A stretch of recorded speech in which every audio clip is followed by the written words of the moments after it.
Hello Android users, in this video I will tell you how to use the feature of backing up your chat on WhatsApp Android phone, right? So what you're going to do is open your WhatsApp and tap on the three dots on top right corner. Once you tap there, you will have option of settings. You tap there and then you have to tap on chats and not storage and data, right? So for chats backup, you have to tap on chats and you slide it down and you see option of chat backup. You tap on it and you get the option of backup highlighted in green color, right? You tap on it and the backup will be initiated. It is mentioned please wait for a moment for backing up your messages, right? So you have to wait until it is done because it depends on your storage of chats how much it is, and hence the time will be taken to back up your messages, right? If you want to include video in this, then you have to make sure to check out our previous video to know how you do that, because usually videos are not backed up in the chat, right? Anyways, chat backup is really important if you want to transfer your chats, or maybe when you get your new phone and you want your new phone to have all the chats of previous WhatsApp number, right? So this is quite important, and as it is taking time, you should also be aware that your Gmail ID should have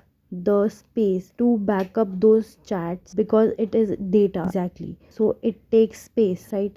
The wait is almost over and it is over now. It is showing that it is backed up, it is processing right now, and in your phone you have to try it out and back up your chats data. That is really important, as I have told you. And also see, it is mentioned last update was on 26 October this PM, right? That's how we do it. See you in the next video. Tada!